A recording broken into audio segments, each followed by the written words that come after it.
Okay,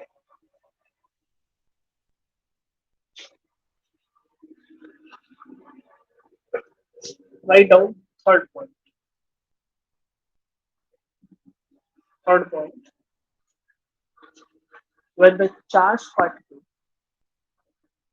when the charged particle enters in the magnetic field, enters in the magnetic field,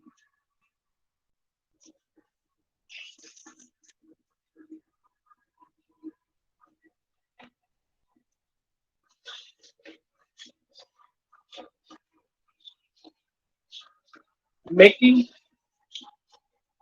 making an arbitrary angle, making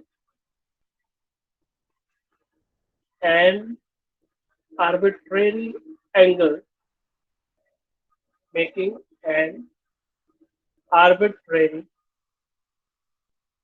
angle with the magnetic field,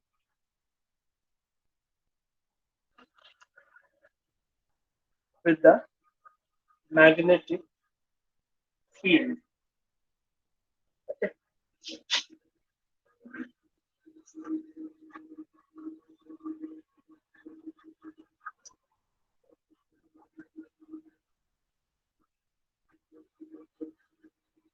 Let us suppose uh, this is the direction of magnetic field. Okay. Direction of magnetic field, and the charged particle enters in this direction. Okay.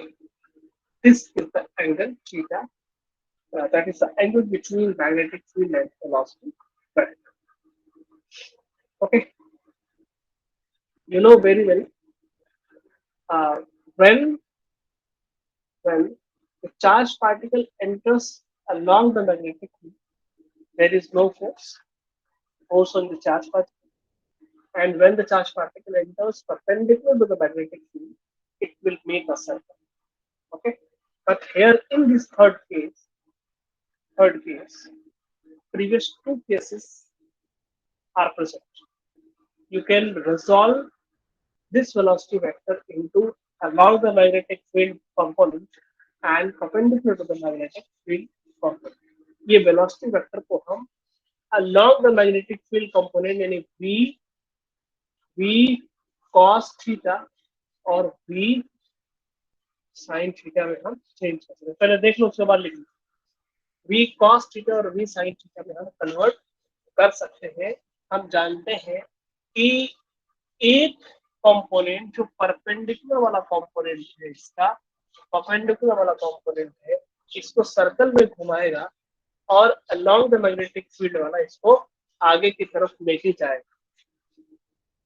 Along the magnetic field क्या करेगा, इसको आगे ले जाएगा. यानी कि ये circle भी बना रहा होगा और ये आगे भी आ रहा होगा. ये सर्कल भी बना रहा होगा, सर्कल बनाते हुए ये आगे जाएगा. That means it will follow the helical path. देख लो ना ध्यान से, ये हेलिकल पाथ को फॉलो करते हुए जाएगा. क्यों? क्योंकि इसके साथ दो दो एक साथ ये आगे भी बढ़ रहा है, आगे भी बढ़ रहा है, यानी अलोंग द मैग्नेटिक फील्ड भी जा रहा है और ये मैग्नेटिक फील्ड के परपेंडिकुलर डायरेक्शन में सर्कल भी बना रहा है. Magnetic field into the plane थी, इनटू द प्लेन यहाँ पे बनाया था सेकेंड केस में. इनटू द प्लेन सर्कल में घूम रहा था. कौन सा कंपोनेंट घुमा रहा था? परपेंडिकुलर कंपोनेंट सर्कल में घुमा रहा था. और ये आगे भी जा रहा होगा, अलोंग द मैग्नेटिक फील्ड भी जा रहा होगा. कौन लेके जा रहा होगा? Along the magnetic field component. तो ये एक साथ दो काम कर रहा होगा. ये आगे भी जा रहा होगा और सर्कल भी बना रहा होगा. सर्कल बनाते हुए आगे जाएगा, कोई दिक्कत नहीं. फिगर बनाओ फटाफट. Draw the figure.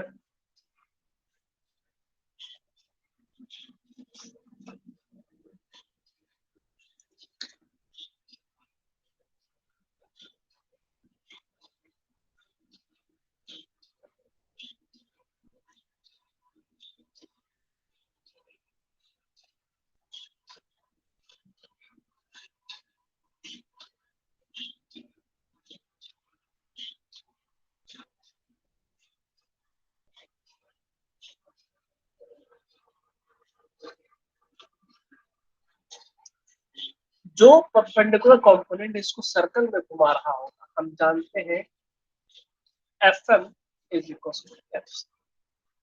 Fm क्या होता है? क्यू वी मतलब v sine theta, perpendicular q v v, m v square upon r. In place of v, we will take perpendicular component that is v sin theta. एक v sin theta से एक v sin theta cancel हो जाएगा, ये हो जाएगा QB is equals to MV sin theta on R, in place of R MV sin theta upon Q, ये होता है। और आप अगर टाइम पीरियड की बात करें तो 2 pi r upon v v sine theta, क्योंकि अब परपेंडिकुलर कंपोनेंट ले रहे हैं, इसके पहले हमने वी लिया था, यहाँ पे वी साइन थीटा ले लिया।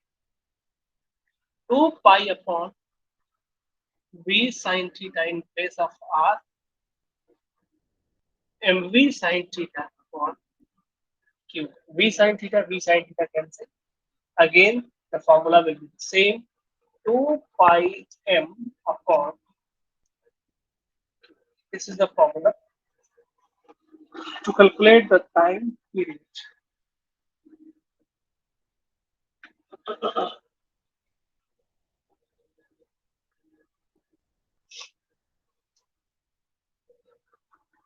You got it?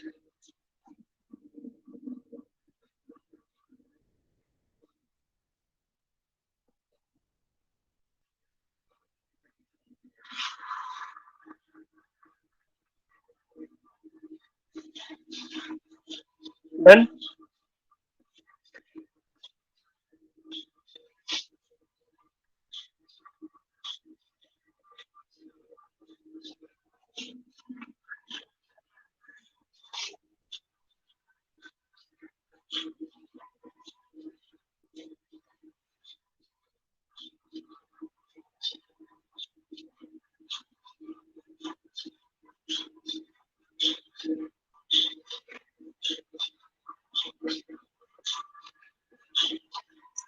ओके, अब एक बात आती है, एक टर्म है यहाँ पे, उसका नाम है pitch. Okay, pitch, write down heading इसी के अंदर आता है, मतलब pitch.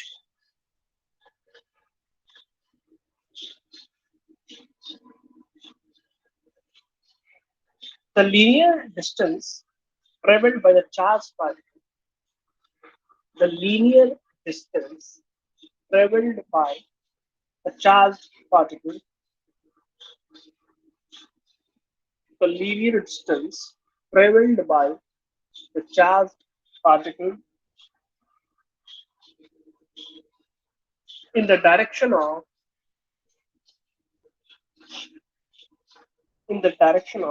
magnetic field, in the direction of magnetic field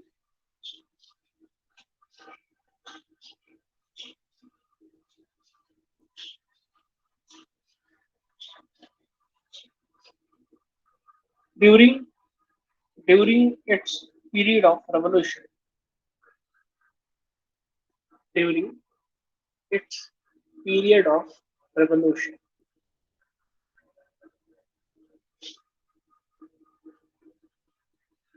ठीक है, पिच किसको कहते हैं?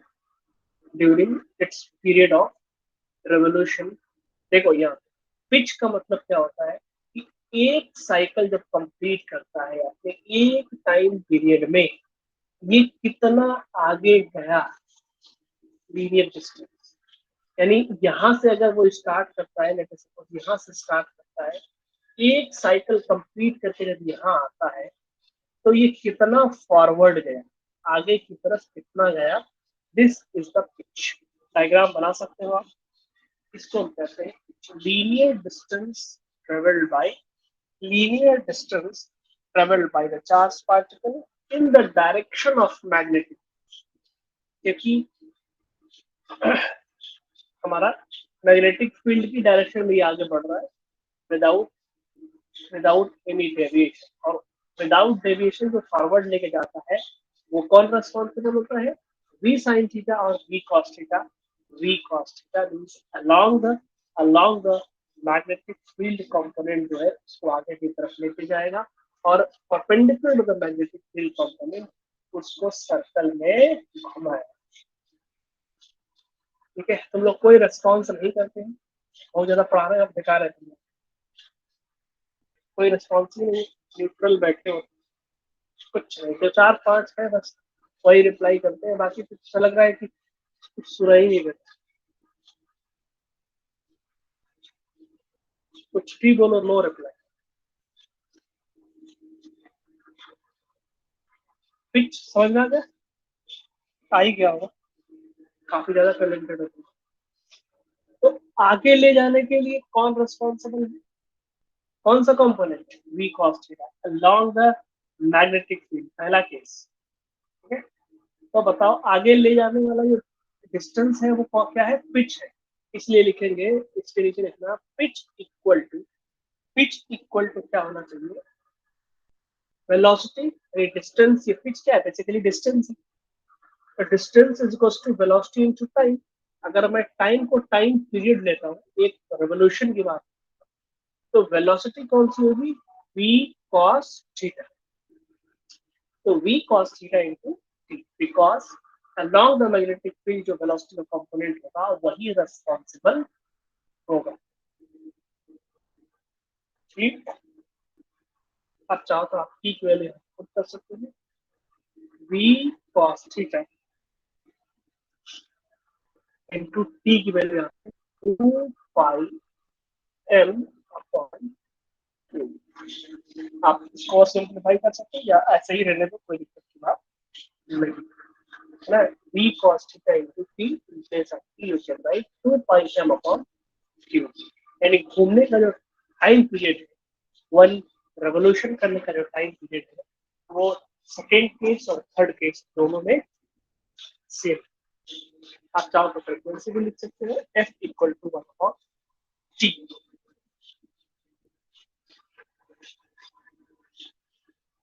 f इक्वल टू 1 अपॉन, आप चाहो तो लिख सकते हो, हर चीज लिखाऊंगा, और f को फ्रीक्वेंसी लिख देना, बाद में फोर्स मत पढ़ना।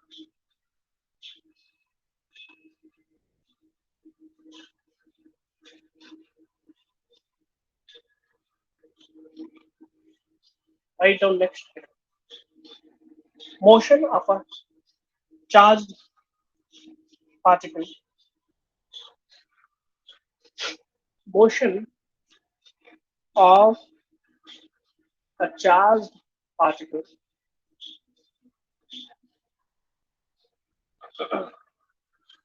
motion of a charged particle in a combined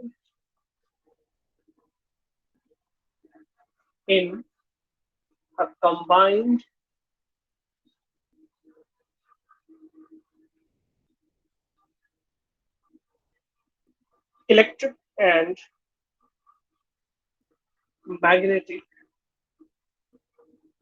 electric and magnetic fields.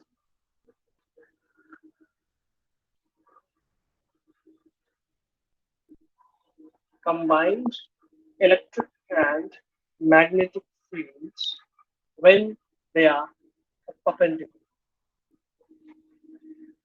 When they are perpendicular.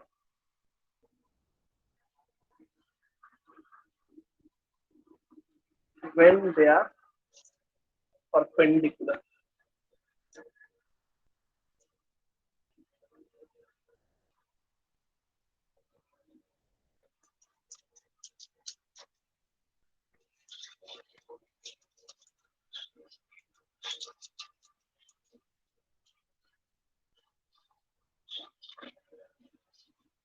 Bracket का लिखने, इसको एक और नाम से जानते हैं, velocity selector.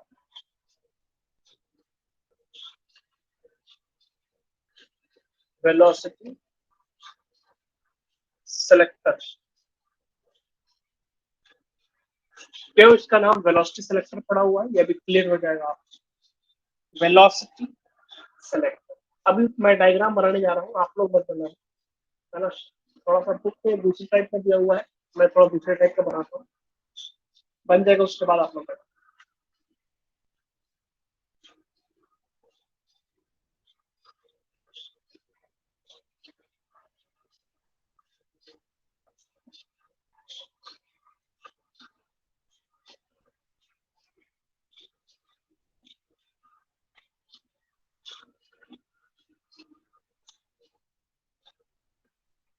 Magnetic field, electric field, one charged particle is at the center, okay, and it has velocity along the magnetic field.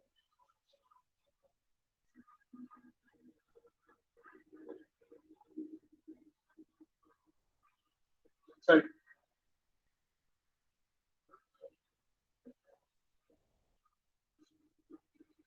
इसको हम कह सकते हैं कि ये पीछे इसे इस डायरेक्शन मोशन कर वेलोसिटी। अब बताओ इस चार्ज पार्टिकल पे v क्रॉस बी फोर्स कहाँ लगेगा, v cross B force downward, यानी इस चार्ज पार्टिकल पे जो फोर्स लग रहा होगा, फोर्स यानी एफ एम कहाँ होगा, डाउन। और हम जानते हैं पॉजिटिव चार्ज पार्टिकल है, इस पे एक फोर्स लग रहा होगा, एफ ई, इलेक्ट्रिक फोर्स, ठीक है। जब इलेक्ट्रिक और मैग्नेटिक फील्ड परपेंडिकुलर हो और कोई चार्ज पार्टिकल इन दोनों के परपेंडिकुलर मोशन कर रहा हो, तो इस पे एक फोर्स लग रहा होगा, है ना। v cross B downward force लग रहा होगा यहाँ पे नीचे की तरफ, और ये इलेक्ट्रिक फोर्स जो होता है पॉजिटिव चार्ज पे along the electric force लगता है। तो draw the figure.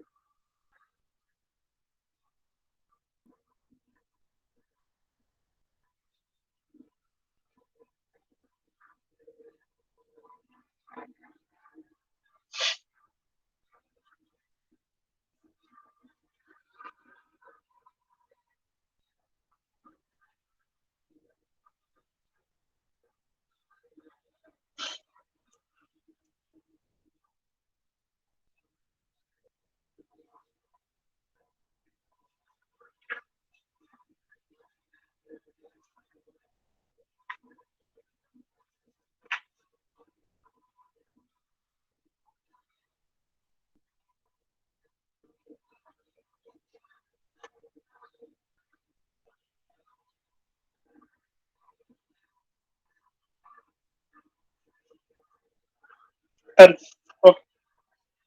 तो आप लोगों को क्या समझ में आया इसमें, देखो एक चीज ध्यान क्या रखोगे कि इलेक्ट्रिक फील्ड और मैग्नेटिक फील्ड के परपेंडिकुलर वेलोसिटी, अगर ये परपेंडिकुलर तो फोर्स डाउनवर्ड है, अगर ये इस तरह से किसी पर्टिकुलर एंगल में है ना, तब भी फोर्स डाउनवर्ड होगा, है ना। तो उस टाइम पे फोर्स क्या लगेगा, देखो इस पर्टिकुलर टाइम पे फोर्स क्या लग रहा है, फोर्स का जो जनरल फॉर्मूला होता है एफ एम का, क्यू वी बी साइन, मैं बोल रहा हूँ ये परपेंडिकुलर है इस वाले एक्सिस, इस वाले परपेंडिकुलर, तब यहाँ का क्या हो जाएगा साइन 90, इट इज 1। अगर नहीं होता तो क्या होता, क्यू वी बी साइन, जो भी एंगल आपका होता है उस एंगल को हम रख लेंगे। और इस केस में इलेक्ट्रिक फोर्स कितना है आपको पता है, क्यू इंटू वी, ठीक है।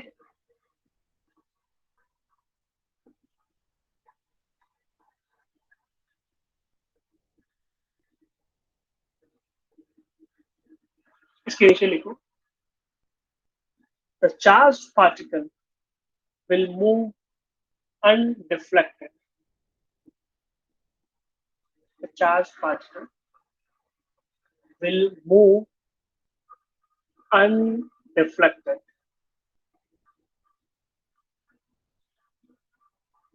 in the combined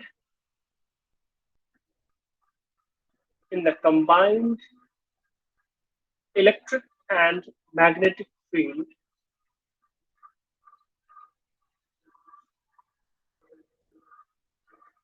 in the combined electric and magnetic field when कब होगा ऐसा बताओ कब ऐसा होगा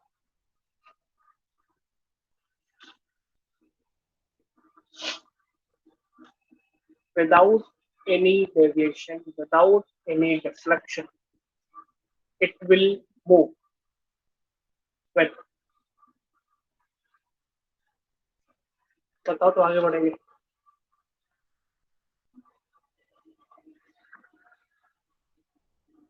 नहीं पता जल्दी जल्दी बताओ फटाफट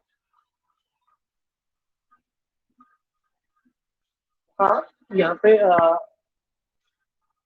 BB इक्वल टू ई यहाँ पे सिंपल सी है FM और FE equal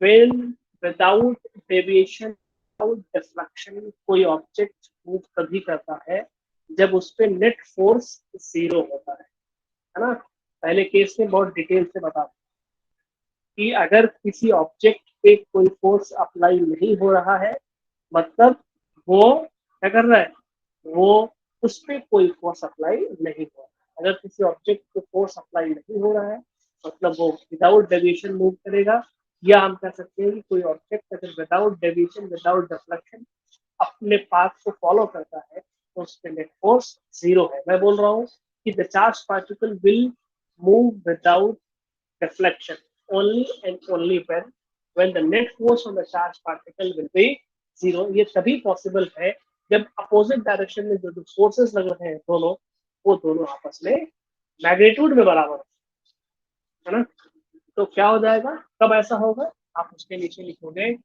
F M is equal to F E है ना F M is equal to F M is equal to F E ठीक है अब आता है इसमें एफ एम के प्लस पे लिख सकते हो q v B is equal to q E q से क्यू कैंसिल हो जाएगा v is equal to E upon b यानी velocity is equal to e upon b यानी magnitude of electric field to the magnitude of magnetic field that will decide the velocity.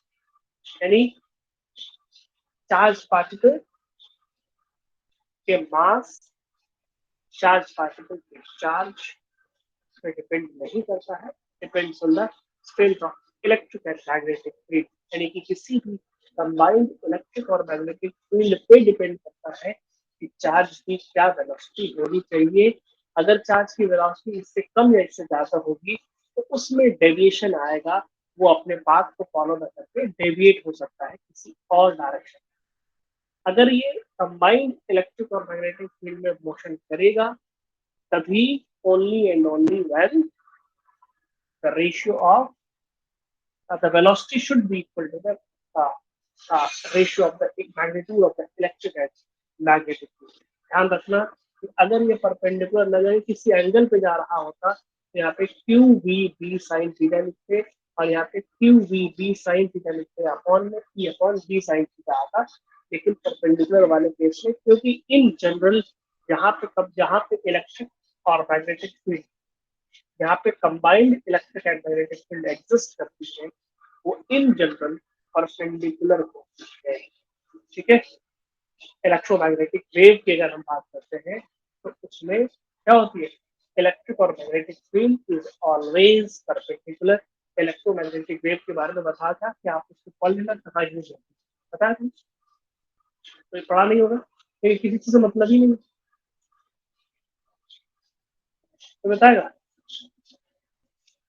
तो बताएगा कल तो कई सारी चीजें बताए थे रेडियो स्टेशन ओवन ठीक है और क्या बताया था कोई और कुछ नया नया बताए।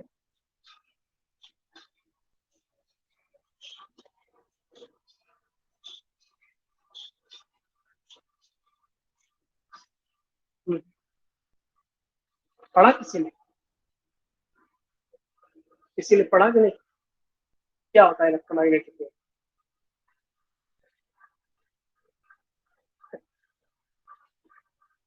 बेकार। कॉमर्स स्टूडेंट, साइंस स्टूडेंट, कोई मतलब नहीं, सब बराबर है ना। क्या बनोगे तुम लोग, डॉक्टर? क्या बनोगे, इंजीनियर? कुछ पता ही नहीं।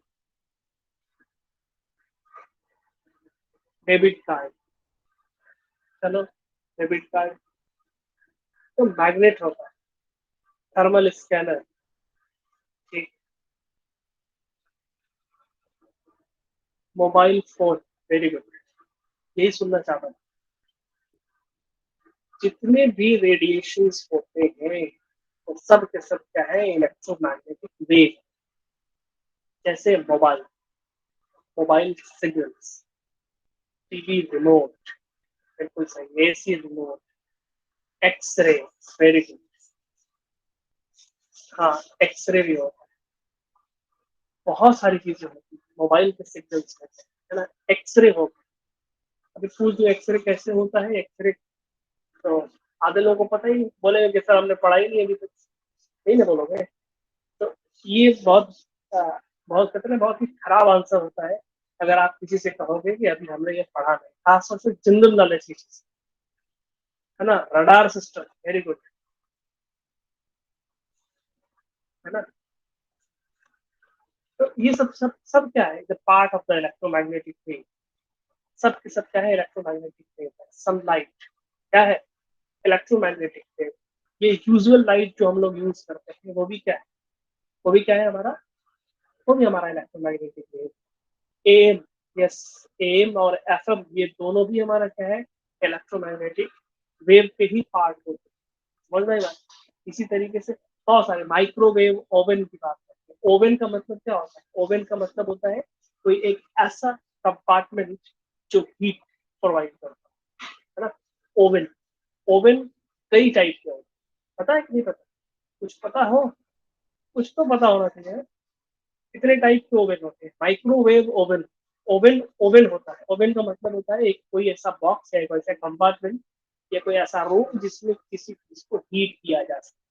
आप हीटिंग करने का बहुत सारे मेथड हो सकते हैं, समझ नहीं मतलब। अगर आप उसमें कोल, कोल रख दो, कोल, कोयला, तो कोयले से अगर किसी चीज को हीट, वो भी क्या हुआ, वो भी ओवन ही हुआ।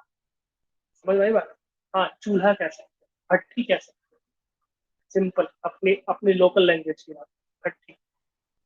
तो कुछ तो पता ही नहीं है, बस ढंग से पढ़ते ही हो या कोई काम ही करते, कुछ तो नहीं करते। तो समझ में नहीं आता कि तुम पढ़ाई कैसे होती है जब कॉमर्स और आर्ट्स के स्टूडेंट में और साइंस के स्टूडेंट में कोई डिफरेंस ही नहीं, कुछ नहीं पता। चलो बताओ, एफएम अभी आपने आपने नाम लिया हुआ, एफएम और एम, फुल फॉर्म पता है एफएम का? मोबाइल पे सर्च मत कर, मैं जानता हूँ कौन कितने पानी में।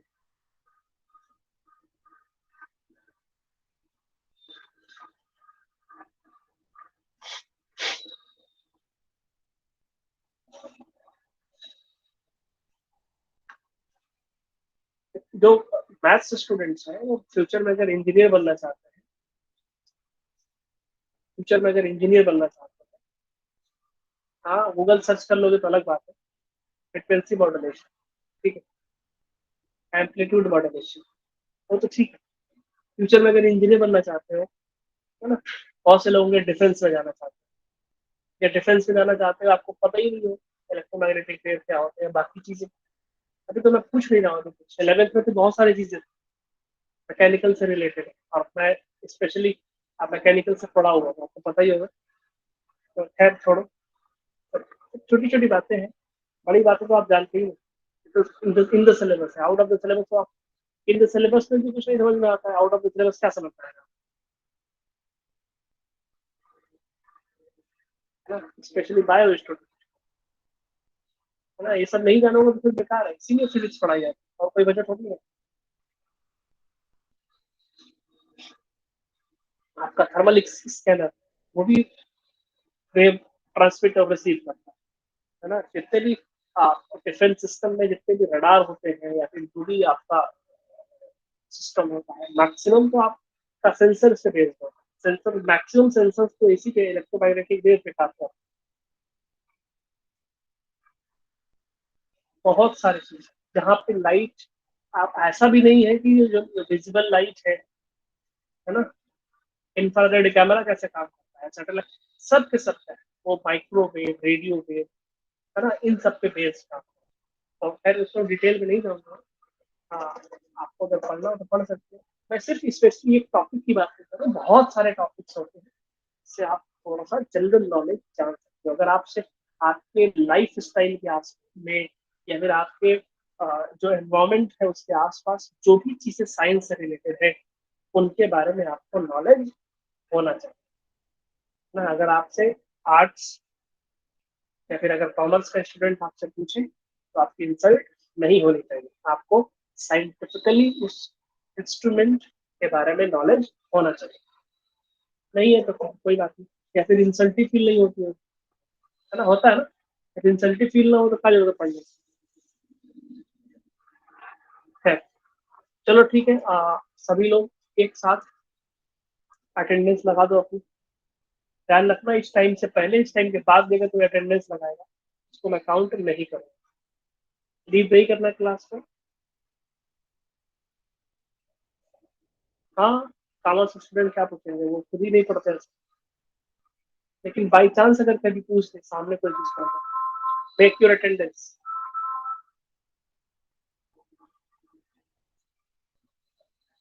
Each and every student should write present sir. इसके बाद कोई लगाएगा मैं उसको काउंट नहीं करूंगा, ध्यान रखना। देखता हूँ बीच बीच में सब गायब हो जाते हैं ना।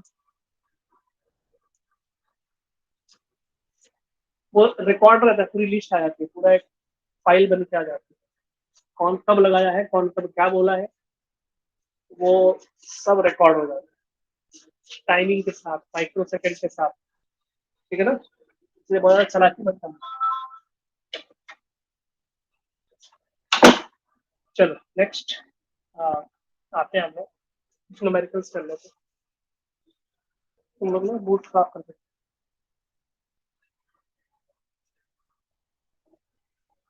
सच बताएं, ये तुम लोगों का बैच में बहुत बेकार, बहुत ज्यादा। अब तक इतना बेकार बैच में देखा ही नहीं। रियल बता रहा हूँ, मजाक नहीं कर रहा। इतना डिटेल से पढ़ा तो लेकिन नो रेस्पॉन्स। ना कोई पढ़ना चाहता है ना कोई पूछना चाहता है। जो भी रीजन है, कोविड बैच नहीं, तुम लोगों के बाद का जो बैच 11th का आ रहा है ना, इतने दिन हो गए, लगभग 1 मंथ हो गए, अभी भी काफी ज्यादा एनर्जी। नहीं तो वैसे 10 दिन 12 दिन तक एनर्जी रहती है, उसके बाद डाउन हो जाती है ना। काफी ज्यादा एक्टिव बैच तुम लोगों के बाद वाला, तुम लोगों के पहले वाला भी ठीक, बहुत अच्छा तो नहीं था, ठीक, लेकिन तुम्हारे बाद वाला जो बैच है, जो भी 11th में है, सब बहुत अच्छा बैच लग रहा है। मुझे तो बहुत सही लग रहा है फिलहाल। अब तुम लोग तो स्टार्टिंग से वैसे ही हो, इसी काम के। पता नहीं तुम लोग आगे क्या करो। खैर, अच्छा ही सोचूंगा मैं, अच्छा ही करो।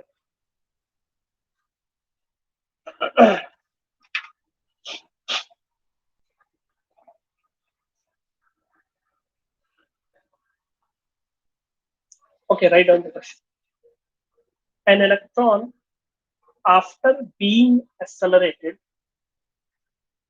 an electron,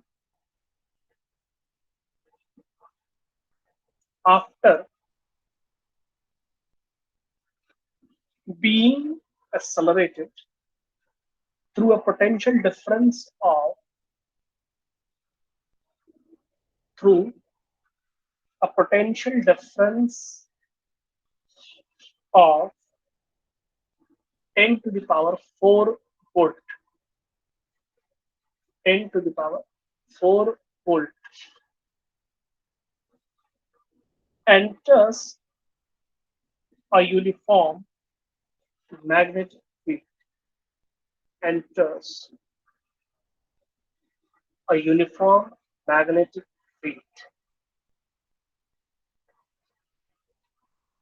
of 0.04 Tesla of 0.04 Tesla perpendicular to its direction of motion. Perpendicular to its direction of motion. Calculate the radius of curvature. Calculate the radius of curvature of its trajectory. Of its trajectory. हमारे पास formula है R is equal to m v upon Q.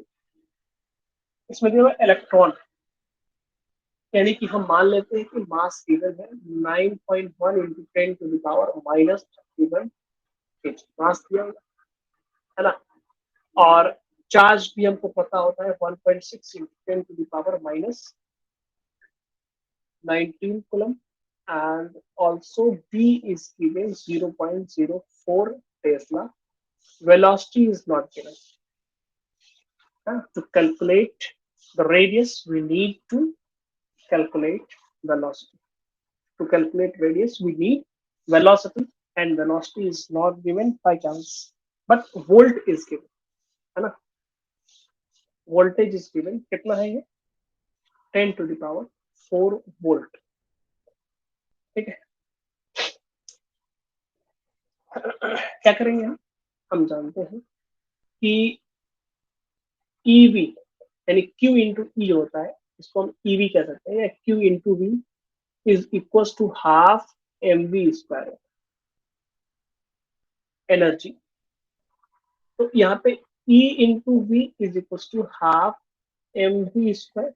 अगर हम V के place पे देखें तो 2 EV upon m under root 2 EV, ये वोल्टेज है, ध्यान रखना, वेलोसिटी में 2 EV upon m. In place of V, we can write here R is equals to M upon QB under root 2EV upon M। यहाँ पे बात आती है Q की, तो Q के प्लेस में हम चाहे तो E रख सकते हैं, यहाँ पे E रख सकते हैं। तो 1 अपॉन V को बाहर रहने दो, 1 अपॉन 2, एक E अंदर आएगा, E V into M square upon E square M। Finally 1 upon V, 2 एक ई से एक ही कैंसिल, 2 VM ये वोल्टेज है, ध्यान रखें, अपॉन ई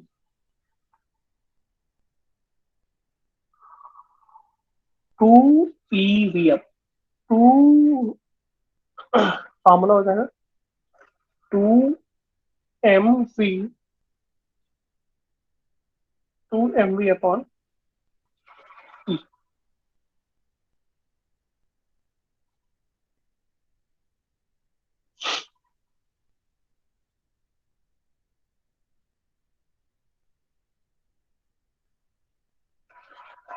नो डाउट।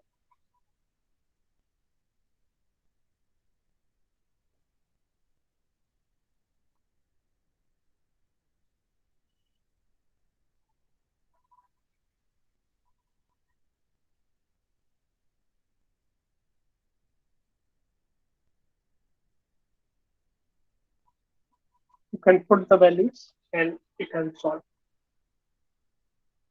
अरे डन क्या हो गया, इसके आगे भी करो, बताओ आंसर।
ए वाह, लिख लो आंसर। कैलकुलेट कर लेंगे। 8.43 mm। Write down the answer. 8.43 mm।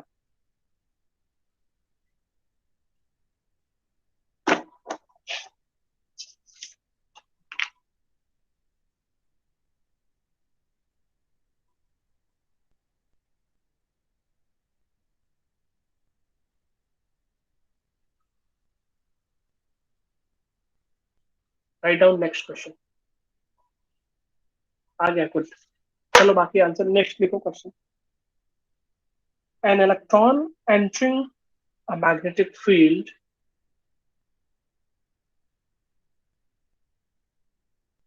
an electron entering the magnetic field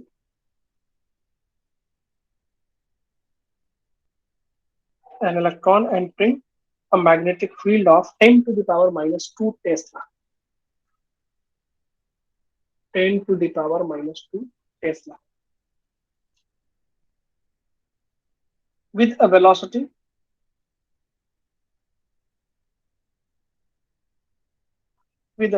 of 10 to the power 7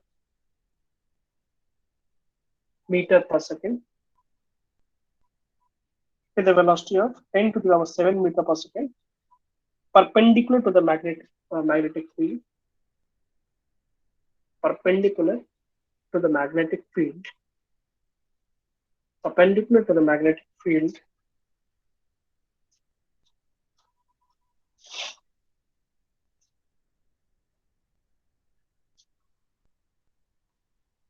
comma, describes a circle of radius, describes a circle of radius 6 into 10 to the power minus 3. 6 into 10 to the power minus 3 meter. 6 into 10 to the power minus 3 meter. Calculate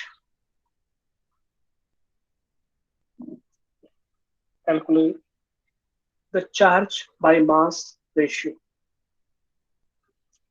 Calculate the charge by mass ratio.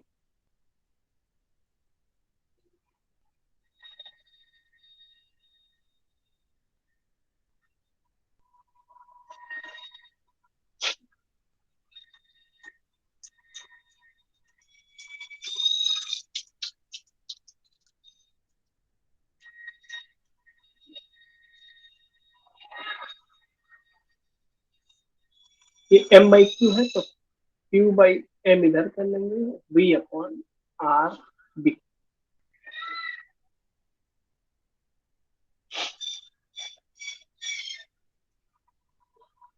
Velocity given है 10 to the power 7, r 6 into 10 to the power minus 3 and p is 10 to the power minus 2। 10 to the power 5 और ऊपर चला जाएगा।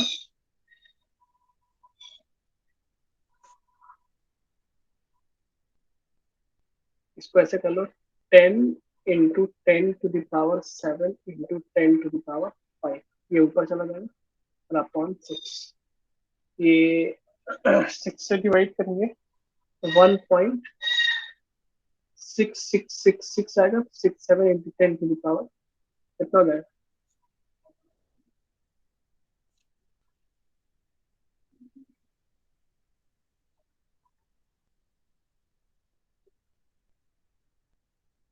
Sorry, ये 6 हो जाएगा ना, ये 11 हो जाएगा।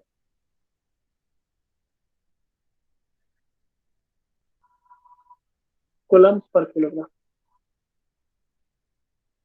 That is the answer.